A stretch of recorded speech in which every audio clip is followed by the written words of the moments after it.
Tales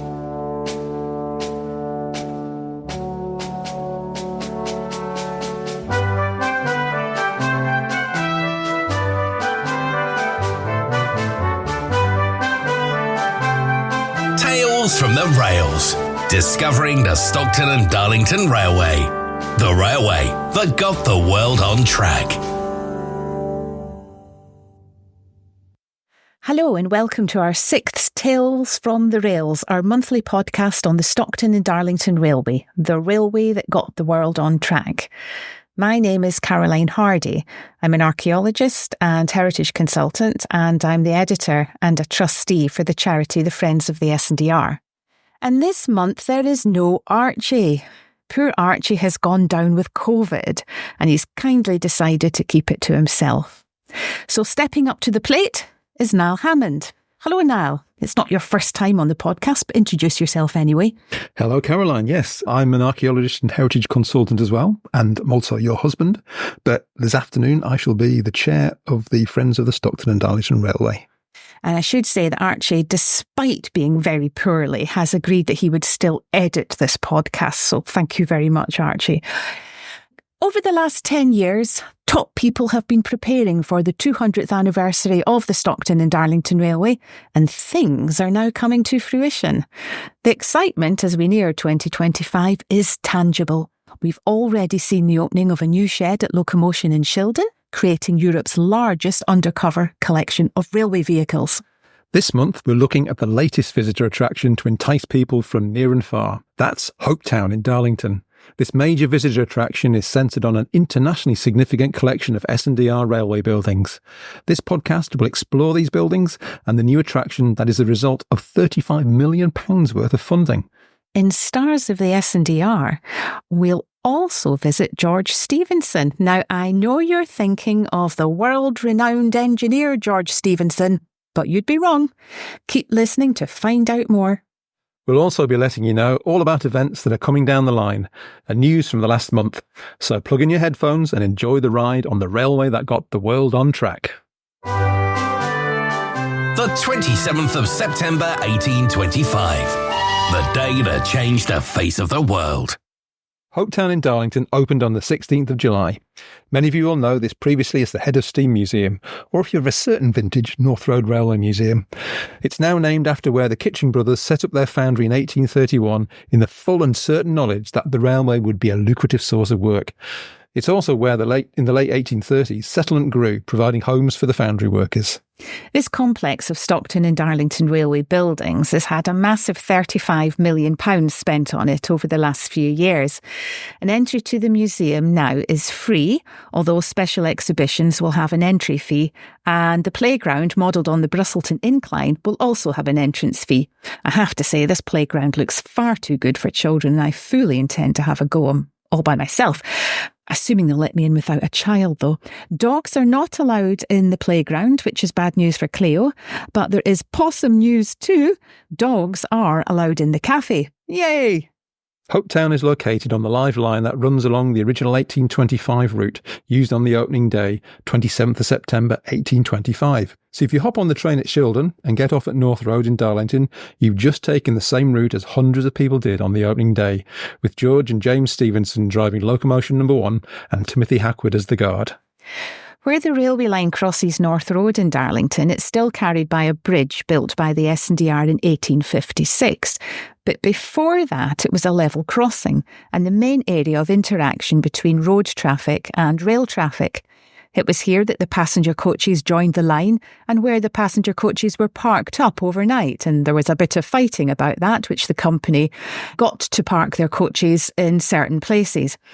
It was around here that railway staff lived and worked, and here that the S&DR's first merchandising station was built between 1826 and 7, and later turned into a passenger station in 1833, complete with the first female railway employee, Mary Simpson, who looked after the waiting room and shop.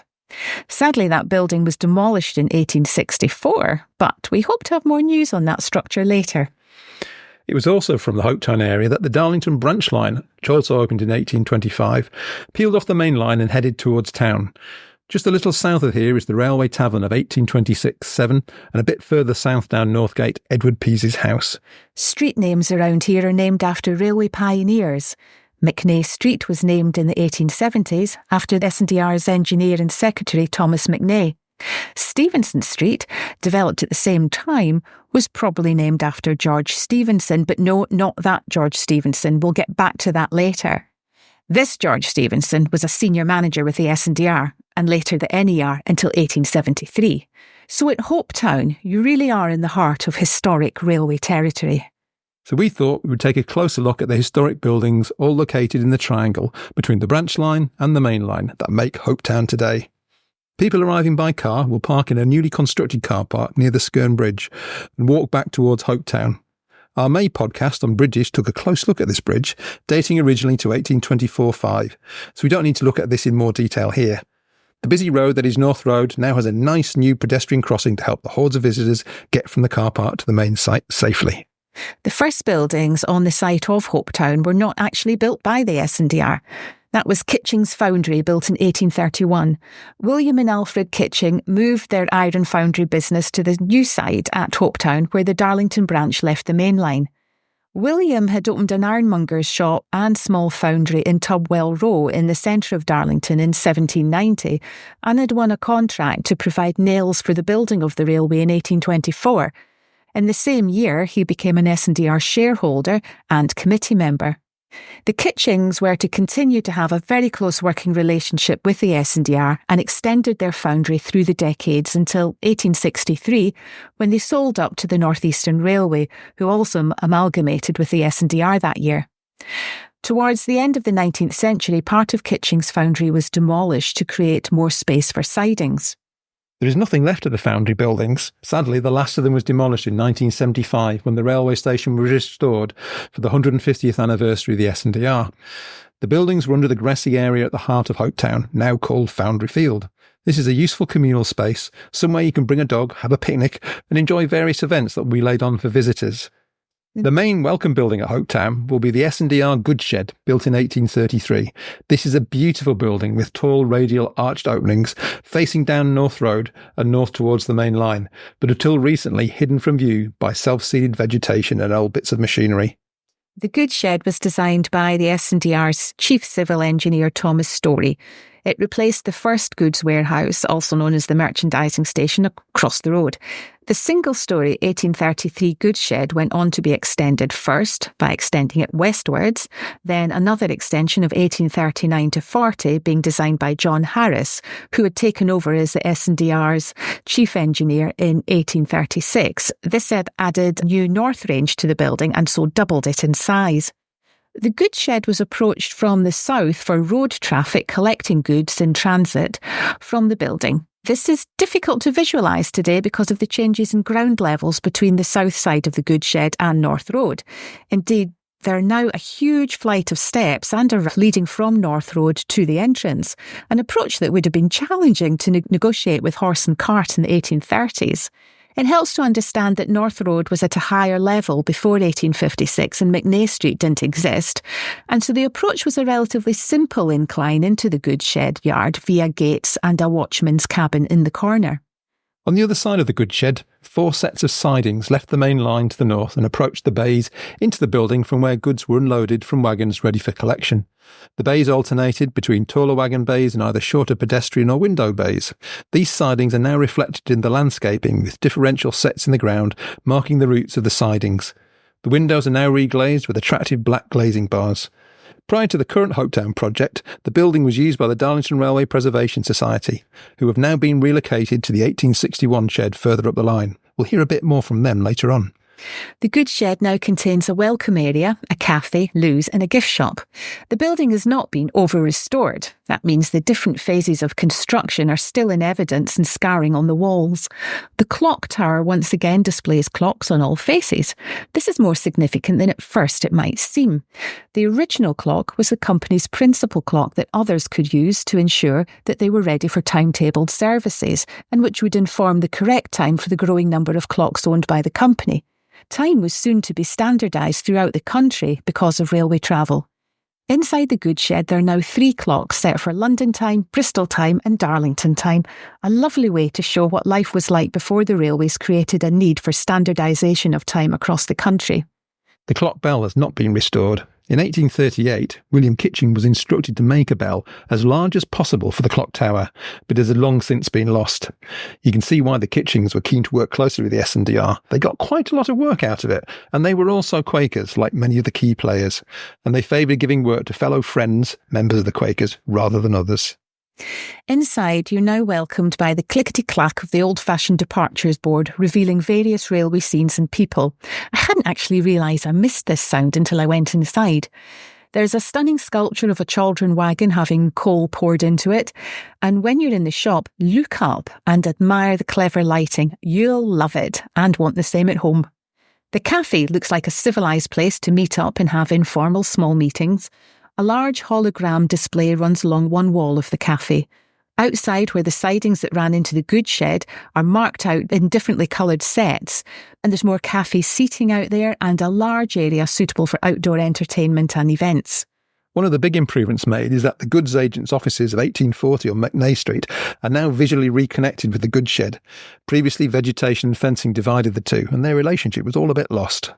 The next building visitors are most likely to enter is the 1842 passenger station, known as North Road Station. The approach to this from the goods shed is now accompanied by a soundscape triggered by people walking between 2 rows of speakers. The sounds of a steam engine, seagulls at the port in Stockton, metal clanging, all places you into the world of steam in the 19th century. Here's a sample of the sounds played.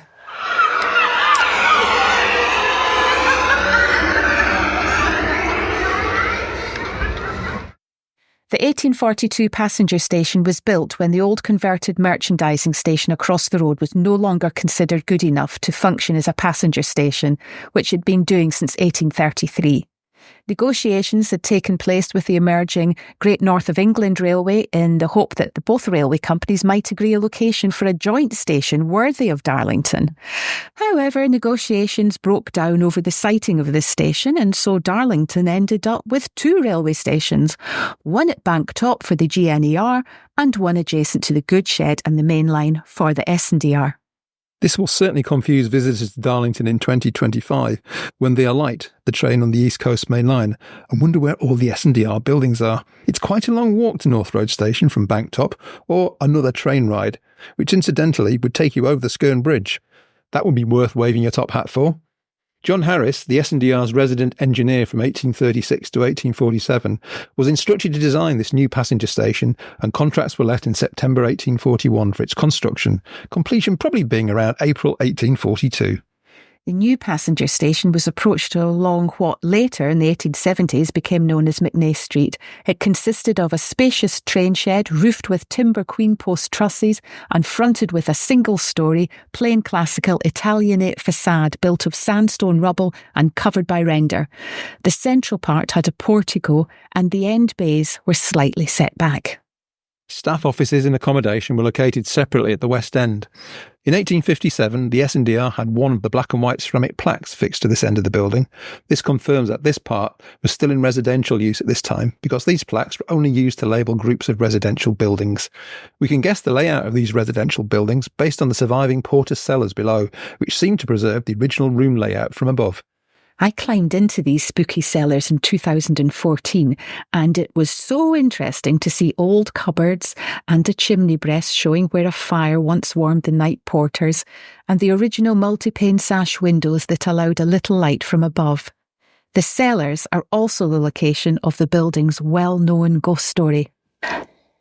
In the 1850s, a night watchman named James Durham went into the porter's cellar to warm himself in front of the fire and get something to eat. He went down the steps, which are still there, and had just settled himself on the bench opposite the fire, which is still there, when he was startled by a man coming out of the adjoining coal house, which is still there, except the man wasn't alive.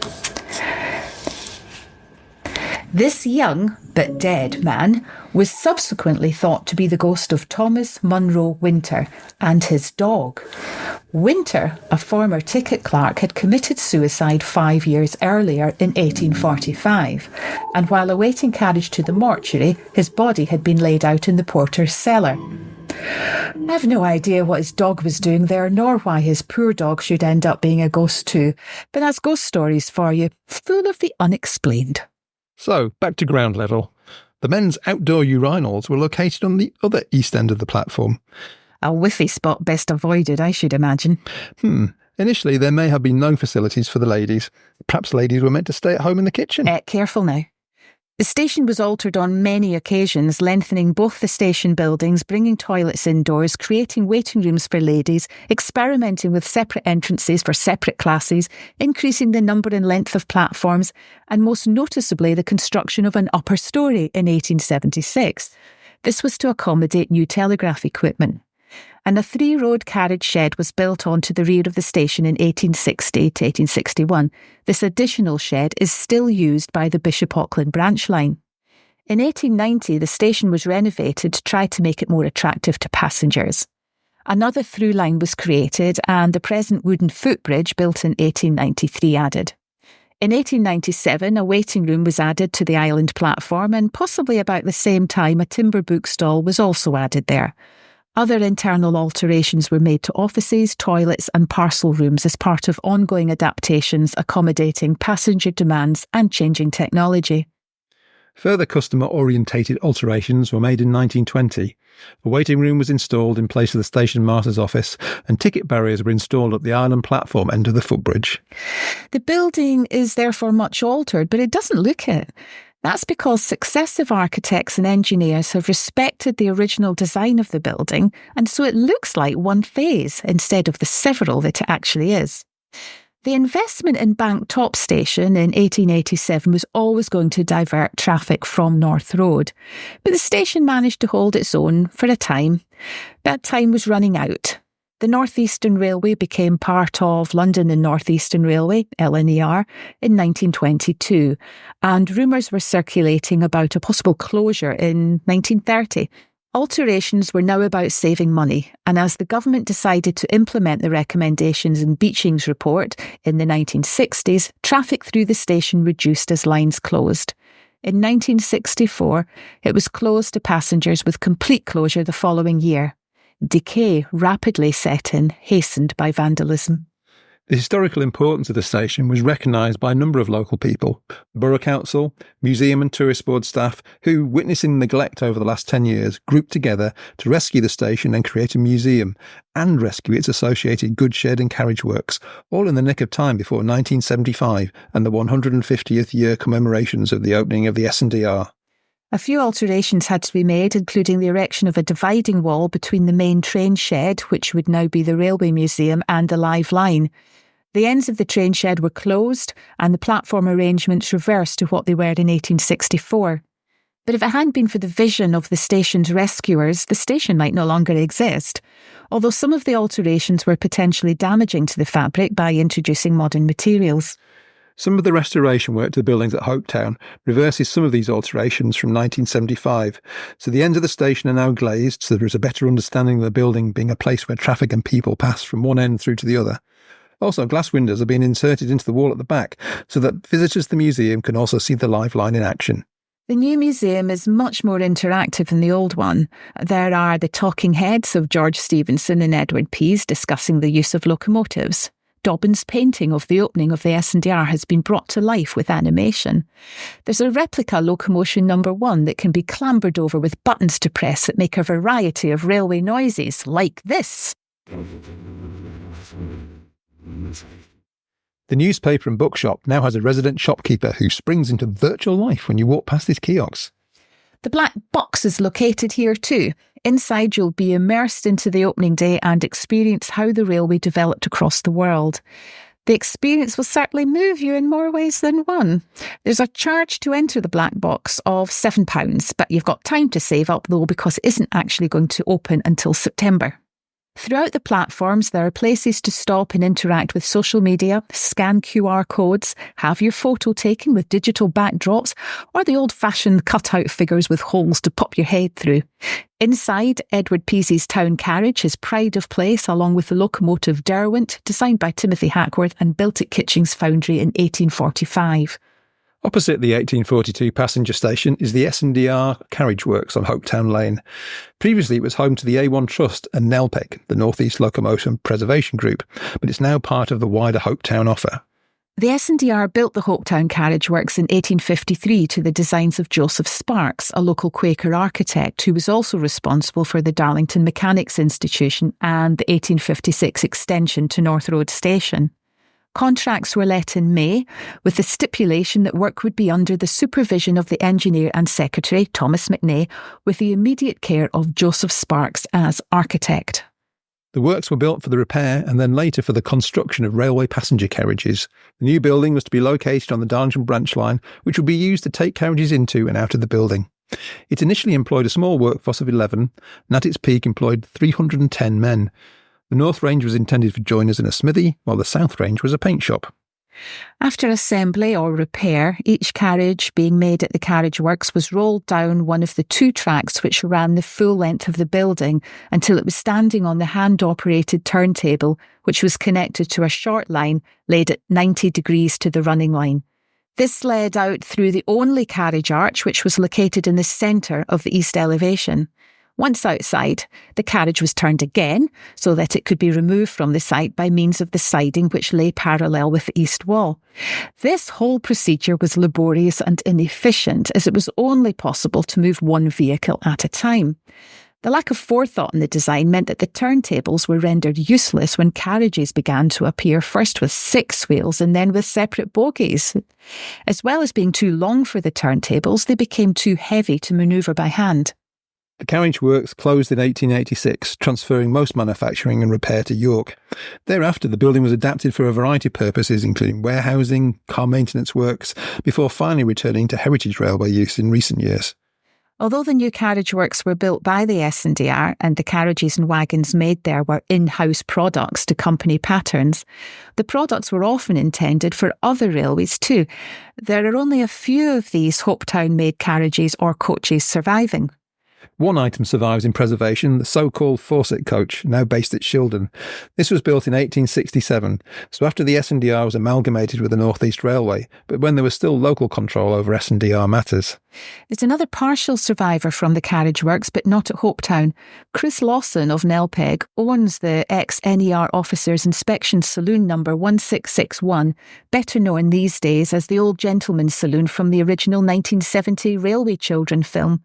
Although rebuilt 3 times subsequently, it was originally built by the S&DR at Hopetown Carriage Works in 1871 as a 4-wheel smoking saloon, number 221, for use on the railway's line from Teesside over Stainmore to T-Bay and the West Coast.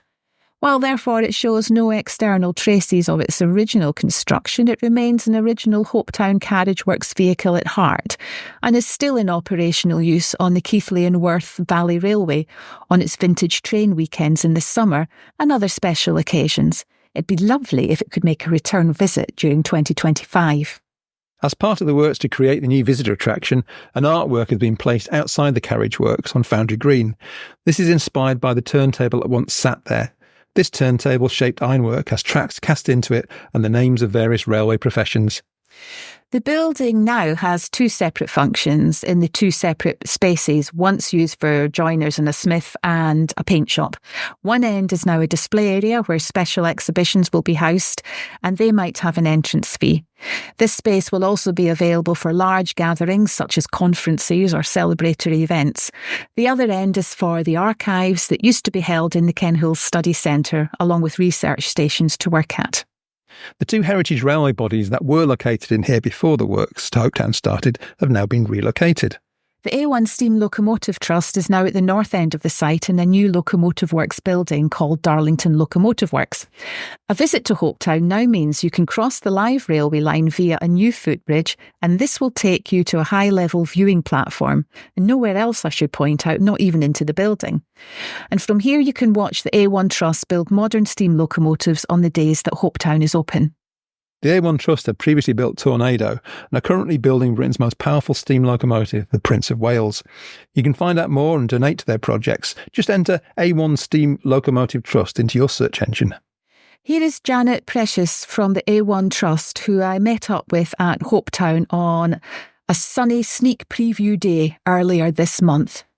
Hello, my name is Janet Precious and I work for the A1 Steam Locomotive Trust, and my role for A1 Steam is to look after all our covenanters, and also we're always looking for people to support us. So I'm very happy to receive telephone calls or emails and obviously word of mouth.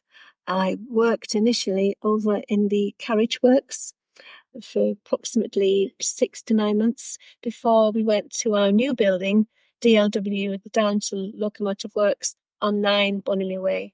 Fantastic building. Facilities are phenomenal. Previously, we had obviously no air conditioning, there were old windows, etc., but it had lots of character. But in this new building, it's very modern. The facilities are excellent. But we have a viewing gallery, and within that viewing gallery, people can actually see what's actually going on in the works. And that is accessible via Hopetown, up a lift or up the stairs, across the bridge into the viewing gallery, and they can see what's going on in there, which currently we're working on the P2 2007 Prince of Wales. We've just had delivery of the tender frames. They can do it any day that Hopetown is open. And what about specific open days when people can maybe have a closer wander around the works? Yes, of course. We're open the first and the third Saturday of every month from 10 a.m. to 3 p.m, where we have volunteers on hand to answer any questions. And there's obviously leaflets they can take away with them. Right, so if people come now, how many projects are actually up and running in that building? At the moment, we're working on the P2 2007 Prince of Wales. Right. Brilliant. Thank you. Thank you very much, Janet. Oh, thank you, Caroline. Thank you. Nelpeg, North East Locomotive Preservation Group, have been relocated to the 1861 shed on Wessow Road, along with the Darlington Railway Preservation Society. The 1861 shed was designed by William Peachey for the S&DR and had 4 tracks and could accommodate up to 12 locomotives at a time. It was subsequently used as the paint shop for the North Road Works, just up the road and now where Morrison's stands, where the old clock has been retained on the street front elevation to North Road.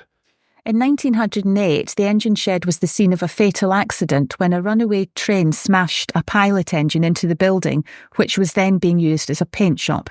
Having brought down some of the walls and ceiling, it then collided with a stationary engine, which in turn shunted into a locomotive being finished off by poor Albert Hudson, who was killed. The repairs to the walls are still discernible on the west side of the building.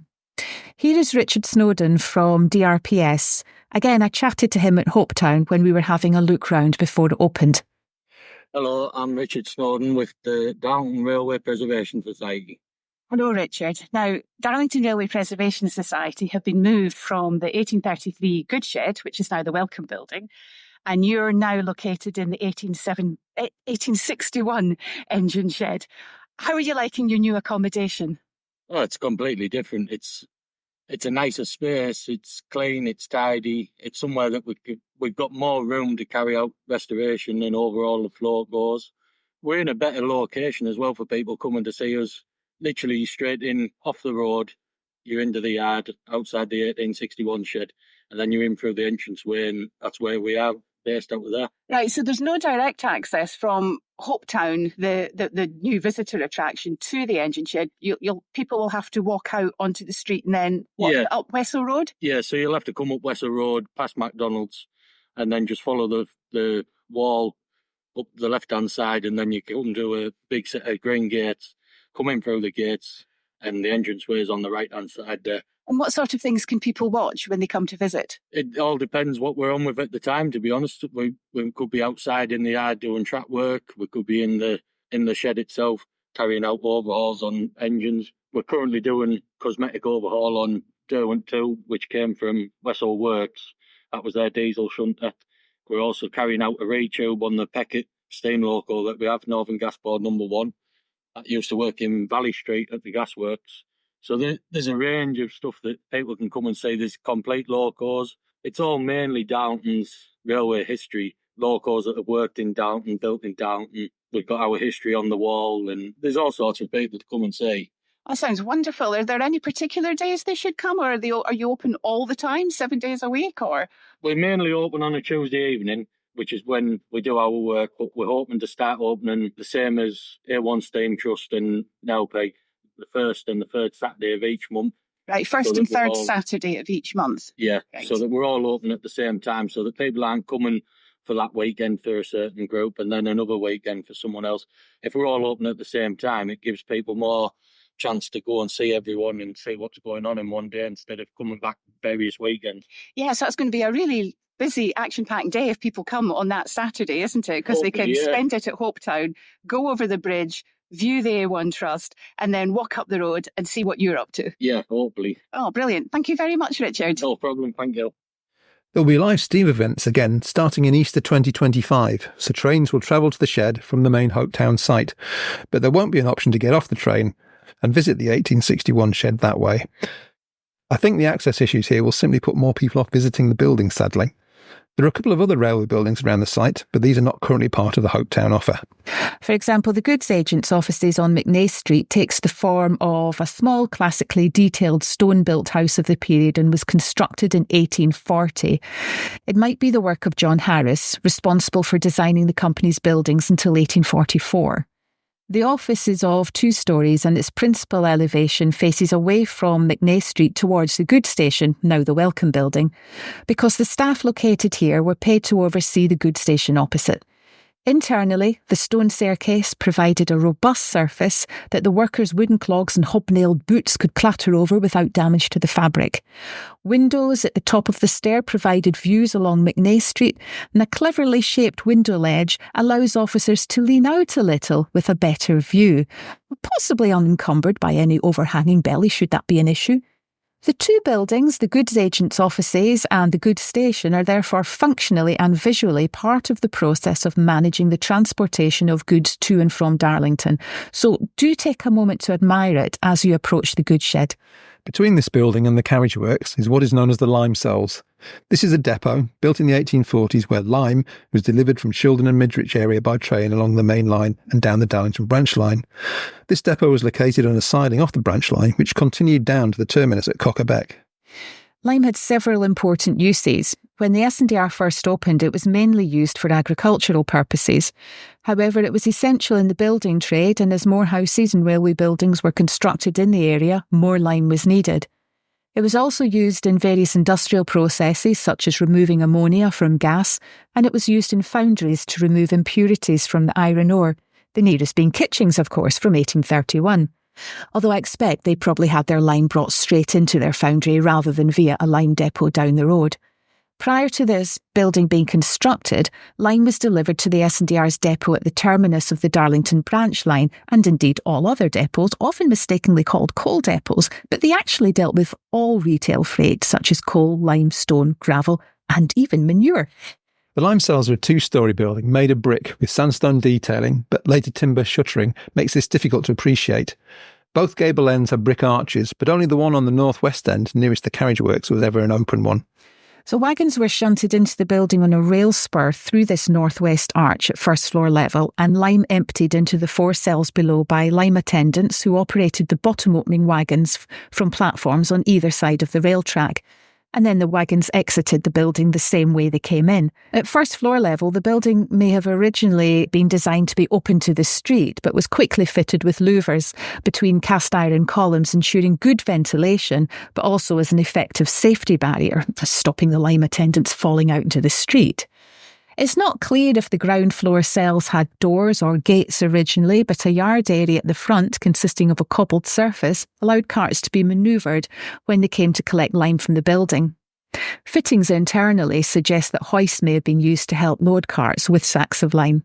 So lime agents, or possibly individual builders or farmers, may have driven to the lime depot to purchase and collect lime, a bit like your local builders merchants. There's no certain evidence that it was built by the Stockton and Darlington Railway. It could have been built by a private individual. The land did belong to the S&DR, but they were not adverse to selling off land that wasn't being used, and there were certainly adverts in the local press for land for sale in this area. Part of the budget to conserve Hopetown's historic buildings was to include the lime cells, but in the end there were insufficient funds. The building remains in a terrible state of disrepair and blights a significant street corner close to Hopetown. It does now belong to Darlington Borough Council, which at least means the decision not to conserve it and include it as part of Hopetown can be revisited in the future once the rest of the site is up and running. In the process of creating this amazing visitor attraction, something has been lost. The Darlington branch line, which we've already talked about, ran behind the carriage works and the lime cells. In 1825, it ran beyond this point to the Cocker Beck, near where the Railway Tavern is now. But this was demolished and developed after the 1870s. But a stretch still survived, complete with a modern rail track, until the work started to create Hopetown. Now it's gone. The Darlington branch line opened on the same day of the main line in 1825. It's just as significant. Hopefully this can be put right in future with the return of a track or even landscaping to represent its route. Hopetown is therefore a really important grouping of Stockton and Darlington Railway buildings. The Historic England selection criteria for listing buildings, that is, buildings that are nationally important and worthy of preservation, highlights that purpose-built railway structures that predate 1850 will often be of international significance as being amongst the earliest railway structures in the world. Of the surviving group at Hopetown, one dates to 1825, the Skern Bridge, one to 1833, the goods shed, two date to 1840, the lime cells and the goods agents' offices, and one dates to 1842, North Road Station. That's a pretty significant grouping, which is all the better for the later carriage works and engine shed and the archaeological remains of Kitching's Ironworks and the merchandising station. And there's a great playground, so go visit. Tell your friends. If this is a success, it will help ensure that the good works continue on those elements of railway heritage that are still to be rescued. The offer here is completely different to that at Locomotion in Shildon, so there's no reason why you can't visit both and have a train ride in between and follow in the tracks of George and Jem Stephenson, Timothy Hackworth and the thousands of other people who joined in the festivities in 1825. Stars of the S&DR. This month, we are shining a light on George Stephenson. Not the world-famous engineer George Stephenson, often referred to as the father of the railways. This is the S&DR's very own George Stephenson, who, like the better-known one, was a Northumbrian who rose from humble rural beginnings and was celebrated for his work for the company. His misfortune was to share a name with the world's most famous engineer, leading to a continuing confusion of identity. So let's call them George the engineer, the famous one, and George the railway manager, this one. At this stage, I'd like to acknowledge the research on George the manager by our late friend Brendan Boyle. You can read his article in full by downloading a free copy of The Globe for December 2020 from the Friends website. George the railway manager was born in the village of Glanton near Wooler on the 19th of December 1807, so he was 26 years younger than George the engineer. Glanton was a Presbyterian village with a Presbyterian school, and George presumably attended the village school, and his subsequent career suggests he received a sound education. He was said to have remained a churchman all his life. This all becomes terribly relevant, as we shall see. George had found his way south to the Darlington area by the 1830s, and in May 1834, at the age of 26, he married 23-year-old Anne Hadrick, or Hadderick, at Aycliffe. Anne's father ran Aycliffe Mill. George did not come directly to work on the expanding Stockton and Darlington Railway, but was employed as a servant. His employer seemed to have been Henry Pascoe Smith, a Cornish-born lawyer who had just bought Hallgarth at nearby Coulton Munderville. Smith was a director of railway companies associated with the S&DR, including the Great North of England and the Bishop Auckland and Weardale, and he soon found George employment with the S&DR. George's first railway job was in 1835 as a plate layer, but by 1839 he was a clerk in the company's railway coach office in Darlington, in a position of modest seniority. A letter of complaint from a junior colleague suggests that he could be overbearing. The June 1841 census recorded George, still a clerk, by himself in one of 5 dwellings, 3 occupied by railway families, at what the enumerator described as railway station.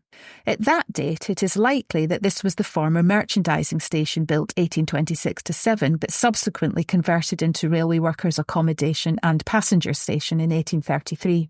George and Anne had 4 children. By 1846, when George was still recorded by the parish as a clerk in the railway office.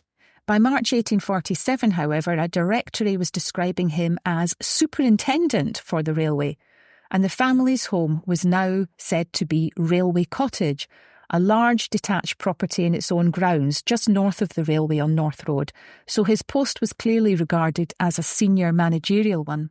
A year later, at the age of 39, he was listed in another directory as station master, and the 1851 census confirmed his occupation as station master and his abode as Railway Cottage. He was station master at North Road Station for just a few years before being promoted to the role of passenger superintendent. Then in 1854, he succeeded to responsibility also for the railway's goods movements. In other words, he became the manager of both goods and passenger traffic for the whole S&DR network. His office was probably at the goods agent's offices and what was later named McNay Street, and his home at nearby Railway Cottage. It was in the role of manager of goods and passengers that George emerged in 1860 from behind his desk to make a very public contribution to the national debate on temperance and the prohibition of alcohol. He'd been asked by the grandson of the other father of the railways, Edward Pease, also called Edward, this one just 26 years old, for his views on the sale of drink at railway stations. Young Pease was greatly interested in the temperance cause, which had spread from America to Britain by the mid-19th century, the earliest UK temperance societies being apparently inspired by a Presbyterian minister. And Stephenson was happy to set out his knowledge of the evolving policies of the S&DR in a letter which Pease forwarded to the Times and copied to other newspapers throughout the land. It would be fair to say that he was not in favour of combining alcohol with driving or riding on a train. Here is his letter in full, read by actor Lee Morris. Stockton and Darlington Railway Manager's Office, Goods and Passenger Department, Darlington, September 6th. Dear Sir, you ask for my opinion as to the effects of selling drink at railway stations. To this I can unhesitatingly reply, the effects are most pernicious. On this subject I can speak from experience for the Stockton and Darlington Railway Company, since I became acquainted with it 25 years ago, has had fair trial of both sides of the question. In the days of the stagecoach travelling, it was universal custom to book passengers at inns, and when the first railway was opened, the stations were not considered complete without a portion of it being set apart for the sale of drink. Consequently, full provision for supplying this kind of refreshment was made at every station on the line. This arrangement, which was at first considered an absolute necessity, continued in force for several years, and this gave us ample opportunity of witnessing the effect of that side of the question. These effects may be summed up in a few words. The temptation to drink being placed so prominently before the company's servants led to habits of drinking among them and consequently neglect of duty. Porters were treated by passengers and sometimes got to think more of their drink than their work. Cases of drunkenness occurred among passengers, which would not if drink had been so easily obtainable. Delay of trains not infrequently happened in order to give opportunities for obtaining this refreshment. We had greater liability to accidents, which were of too frequent occurrence, together with all the annoyance and inconvenience of having men to do the work who were not always to be depended upon. All these results being fully demonstrated by experience led to the ultimate abolition of drink from the railway stations. Although a pecuniary point of view, it appeared a sacrifice. The duty to abolish the traffic became so apparent that the directors could no longer hesitate to make the change. It's now some years since this was done, and I am happy to say we never yet had cause to regret it. There is not now a station on this, the oldest line in the kingdom, where intoxicating drinks are sold, and I hope that this state of things will ever continue. I am not aware that any other railway company has adopted this plan, but I am satisfied that if all railway companies were to do away with the sale of drinks at their stations, they would be best consulting the interests of shareholders and the welfare of the travelling public. There is no question but that much property and many valuable lives are annually sacrificed through drink, and therefore everything that we can possibly do should be done to lessen the facilities for obtaining it. I am every day more convinced that, if we want to prevent drunkenness, we must remove the temptation to drink out of the way. If a railway company allows drink to be sold at their stations, they ought not to be surprised if some of the men occasionally get intoxicated and neglect their duty. And when we consider that the slightest inattention of the engineman or guard, pointsman or signalman might be productive of this most fearful consequences, it seems impossible to take too much precaution. By removing the temptation to drink as far away as possible, we adopt one great means of keeping a sober set of men. That such has been the result, I am perfectly satisfied, and have no doubt that if all railway companies would follow the example, they would bear me out with exception. I remain, dear sir, yours truly, George Stephenson. What is interesting about this anti-drink tirade is that he acknowledges that drink was a vital part of every early station. Indeed, the first S&DR building to become a railway station, as we know it, did in fact originate as a railway tavern located next to the depots, Aycliffe Lane, also known as Hyington Station. The S&DR company certainly frowned upon excessive drinking by their enginemen and other staff. On the 14th of October 1825, when Thomas Close was contracted to run the first horse-drawn passenger coach, he was informed that the first time he is seen intoxicated, he will be dismissed, and the sum due to him as wages shall be forfeited. And on the 24th of October 1828, James Stephenson, remember him from the last podcast, Engineer George's older brother, was fined £2 for being intoxicated when going with his engine on the 22nd inst. On the 20th of October 1829, at the licensing appeal, Solicitor Francis Mewburn stated that the company were very strict over the conduct of all their servants on the whole line of the railway, keeping a police officer to preserve order and regularity amongst the workmen, fining under the powers of their Act of Parliament such as infringed any of their bylaws, and inspecting the public houses already on the railway to see that they did not encourage the workmen. But it wasn't just workmen. George was also supporting the idea of prohibiting passengers from drinking at stations. George doesn't say when drink was abolished from the S&DR stations, other than it was some years before 1860. Charles Nicholson, writing in the early 1900s, suggested that it was the early 1840s when experience and temperance education led a company to change their views. Such timing could explain the disappearance of the inn function from the station at Aycliffe Lane, Hyington. The last reference to the Aycliffe Lane station's part use as an inn was in April 1835, when the S&DR sought quotations to paint the company's properties between Aycliffe and Fighting Cocks. It was then called Aycliffe Lane Inn, but by January 1840, the company's minutes were calling the building Aycliffe Lane Station. So the sale of alcohol from this particular station appears to have ended in the late 1830s. Other stations will have soon followed suit. Company regulations issued on 28th of March 1842 contain a suggestion that all may have ceased even by then, as drink-deprived train drivers were apparently having to seek refreshment elsewhere. Gatekeepers were instructed to report all enginemen stopping at public houses or otherwise neglecting their duty. George remained in the same senior managerial post for many years, its importance increasing with the growth in the network and continuing after the amalgamation of the S&DR with the North Eastern Railway Company in 1863. The amalgamation agreement actually gave the S&DR management considerable independence for the first 10 years, with George's job title becoming Goods and Traffic Manager of the Darlington section of the NER. His responsibilities extended a lot further than the original S&DR line and went as far as Penrith in Cumbria to Loftus in Cleveland. He had under his control the Gisborough, Battersby, Richmond, Stanhope, Middleton, Benfieldside and T-Bay lines, making a total of more than 200 miles. During the 1860s, his home Railway Cottage was replaced on its North Road plot by a new house for the Stephenson family with the name Gloucester Villa.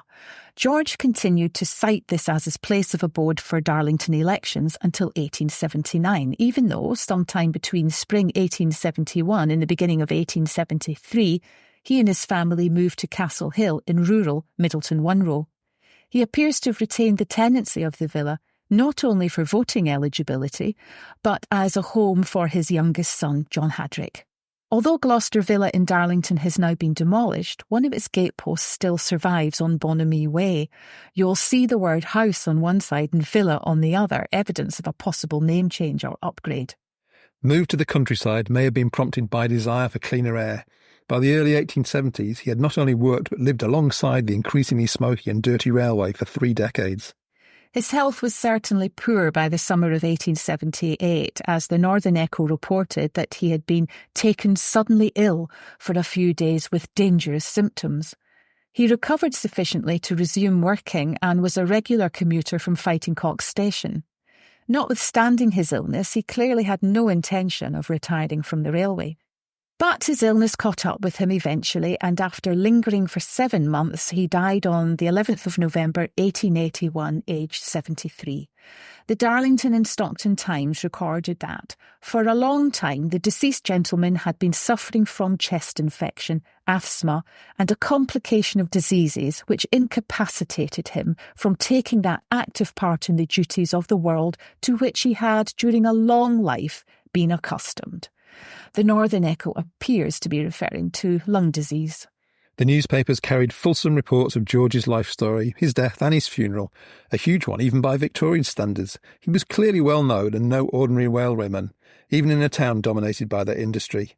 His last journey saw the horse-drawn hearse and family carriages travel the 6 miles from Middleton Monroe to Darlington's West Cemetery.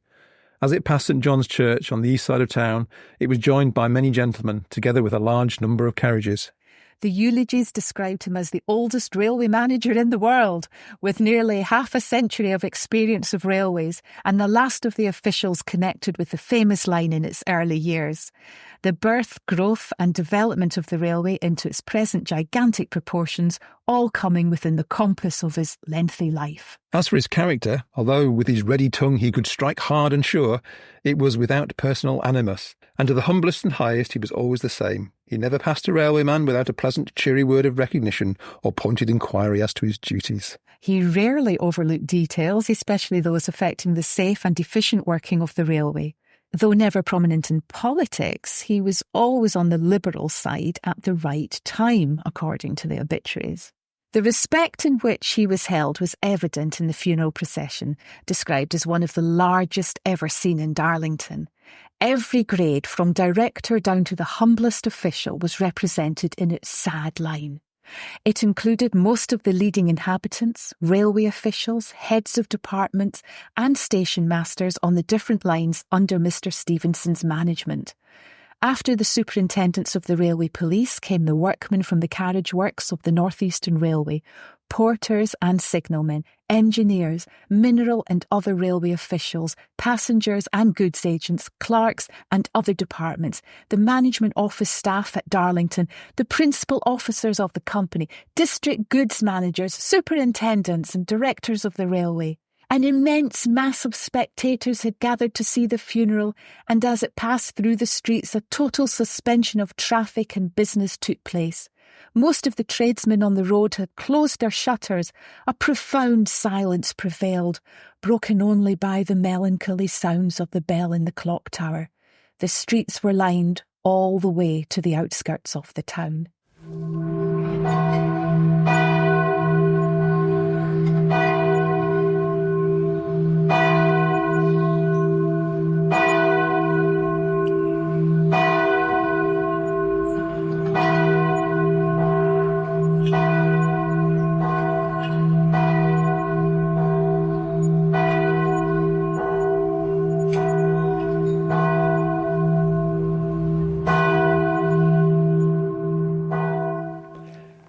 Given the seniority of George Stephenson and his increasing ill health and likely forthcoming retirement when the streets were being named here, it's likely that the Stephenson Street opposite Hopetown is named after him and not engineer George Stephenson, who had very little to do with the S&DR after 1825. When Brendan published his research into George Stephenson, he had a suggestion to make. To avoid the confusion over which George Stephenson the street is named after, an explanatory nameplate could be erected with brief biographical details below the street name, such as George Stephenson, 1807-81, worker and senior manager on the S&DR and NER 1835-1881. So, to everyone recovering from getting Hopetown up and ready, here's another job for you. Brendan would be chuffed. Tales from the Rails, steaming ahead to 2025.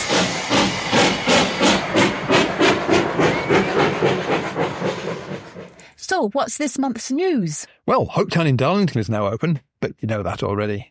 The railway line that runs over the Skerne Bridge in Darlington was closed on the 12th of July for 8 hours so that contractors working for Network Rail could remove vegetation from Skerne Bridge. This is damaging the structure and it makes it look rather unkempt. The vegetation was trimmed off, but it's not clear if it's also been poisoned. Sadly, the graffiti has not been removed either. We all want our rail heritage structures to look their best, not just for 2025, but always. So let's hope there's more to come at the Skerne Bridge, because we're all a wee bit disappointed at the moment. The Glow for July 2024 has now been published and circulated to friends of the S&DR. If you'd like to see it, you need to join. If you've asked for a hard copy, it will take a little longer while it gets printed.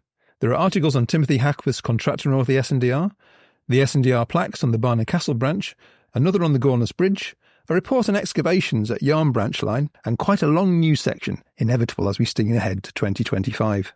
Area groups continue to keep sections of the S&DR neat and tidy. Darlington Borough Council have also increased the size of litter bins near the Skerne Bridge and moved them away from the bridge. The Fighting Cocks group are restoring the former waiting shed at the level crossing and opposite the former station. Why not drop by and lend them a hand?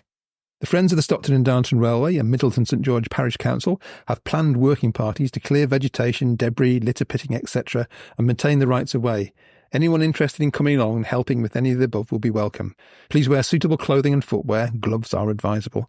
Please bring any suitable gardening tools with you as well. Now, if you don't actually want to do any physical work, you're more than welcome to go along to those maintenance work parties and bring some supplies for the workers.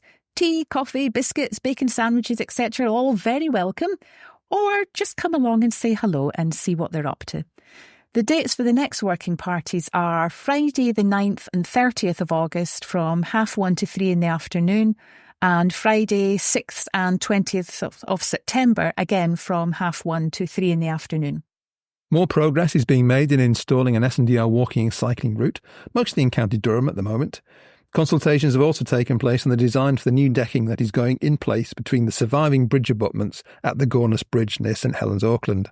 We went to the consultation event of that. What did you think of the design now? The bridge itself, I think, looks pretty good. It's in a core-10 steel, but it's got design which sort of replicates and references the lenticular trusses which Stephenson put in, which you can see at the Locomotion Museum. I think the thing we were a bit surprised and disappointed by is the height it has to float over the top of the original abutments for a whole load of different complicated legal reasons. Yeah, but it is an attractive bridge, though, so I really look forward to seeing it. The current plan at the moment is that it will actually be in place by the end of March. Now that some of the S&DR paths are in place, the next Friends Walk booklet to be updated and revised will be out very soon, covering Shildon to Hyington. This 48-page whopper has been sponsored by Husqvarna, a large international business based alongside the route at Newton Aycliffe. You might know them for their robotic lawnmowers. The booklet's been beautifully designed by Maud Webster and contains lots of pictures and QR codes that allow you to scan them to access more detailed information. And for the first time, we also have audio scans, so you can listen to Robert Metcalfe recount his memories of getting the boiler lit on Locomotion number 1. He's long dead, of course, but his voice has been provided by Darlington-based actor Lee Morris. He's a regular contributor to our podcast. And you heard him today as George Stephenson, the manager. The public premiere of Iron and Steam, The Dawn of the Stockton and Darlington Railway, took place at Hopetown on the 25th of July.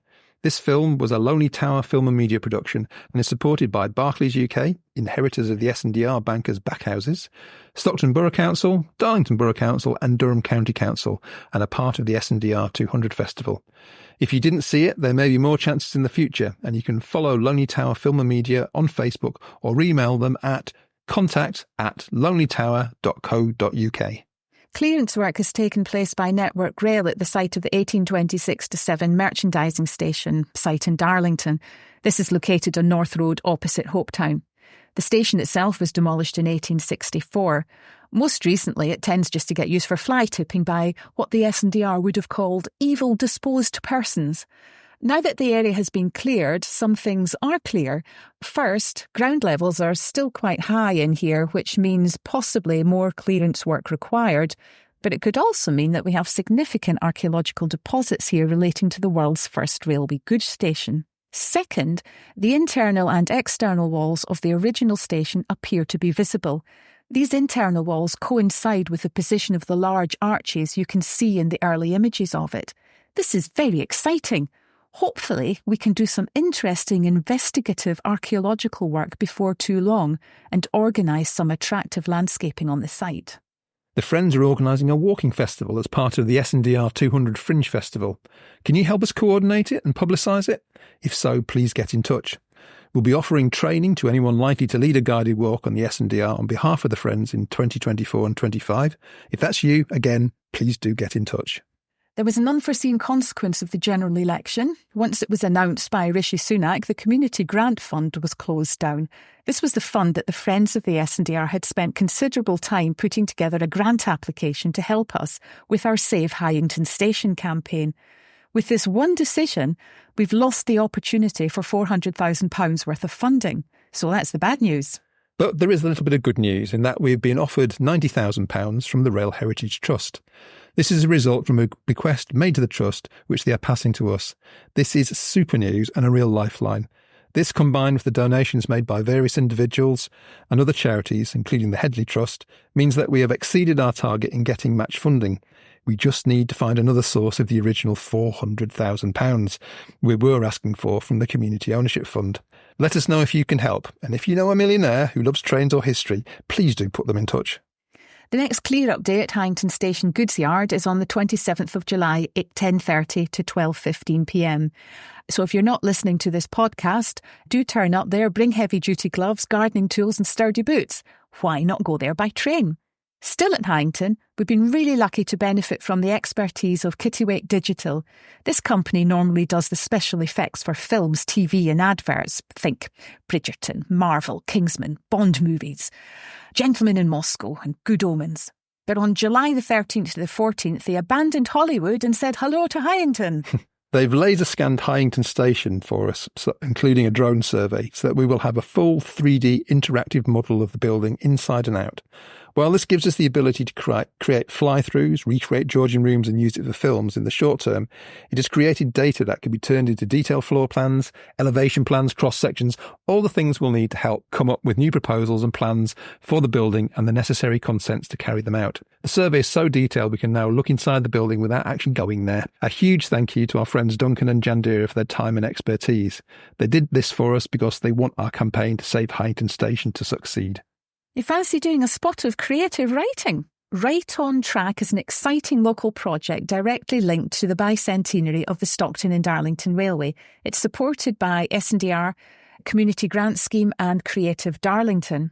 Local writers have got together to organise a series of free writing workshops, all based in venues along the original 26-mile inaugural route. Workshops at Darlington, Preston Park near Stockton, Locomotion at Shildon, and even on a Bishop Line train.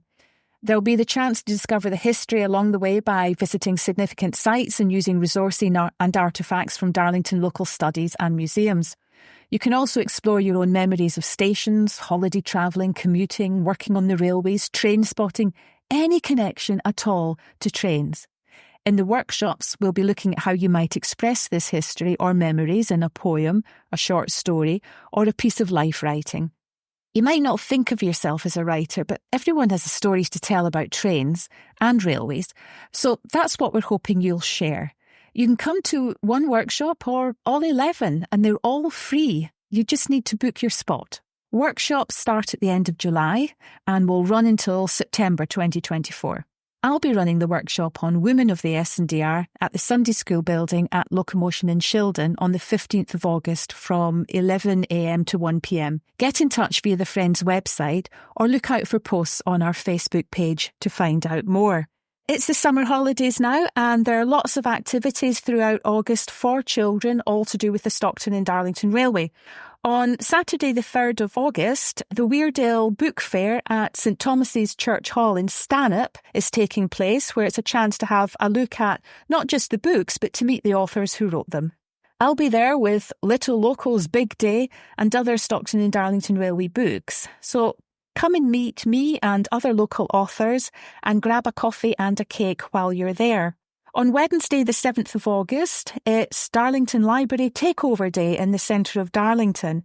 That's on between 11 in the morning and 3 in the afternoon. I'll be there again with Little Local's Big Day, and in particular I'll be doing readings and activities between 12 and 1 p.m. On the 11th of August, I'll be at Weardale Wordfest Story Train. Be lots of children's stories and their authors, all at Stanhope Station. Little Local will be there with lots of activities at 11 o'clock. On the 14th of August at 11 a.m, I'll be doing book readings and Little Local activities at Hopetown, and again at 2 p.m. on Monday the 19th of August. And finally, on the 20th of August, it will be the Stockton and Darlington Railway Takeover Day in the centre of Darlington. Details of this have still to be announced, but it's on in the town centre of Darlington between 11 in the morning and 4 in the afternoon. Tales from the Rails. This podcast was brought to you by the charity, the Friends of Stockton and Darlington Railway. Visit our website at www.sdr1825.org.uk. Well, that's it for another month. We hope you now fancy a trip to Hopetown or Locomotion, two major visitor attractions worthy of the international significance of the S&DR. And we hope that we've shone a light on George Stephenson, the manager, and the still topical issue of drinking alcohol on trains. Do take a note of the S&DR 200 Festival Fringe dates for 2025. That's 29th of March until November 2025. But also start planning what you can do for 2025 and get your events listed in the S&DR 200 Fringe programme. Some places along the route of the S&DR are already working on a programme of local events, such as Middleton St George. Others are yarn bombing their village green bollards with knitted steam locomotives. There are lots of things to be done to help commemorate our railway heritage, whether you're a clever craftsperson, a local business, or you have a miniature railway or rolling stock. The email to contact anyone to do with the Festival Fringe events, the S&DR Community Grant Scheme or Youth Education Programme is info@sdr200.co.uk. Thank you once again to everyone who has been involved in getting Hopetown ready, not just for 2025, but for the summer of 2024. Well done, all of you. Thank you also to Nal for covering for Archie, and get well soon, Archie. Right, who's for a coffee at the Clock Tower Cafe at Hopetown? Cleo's got her paw up.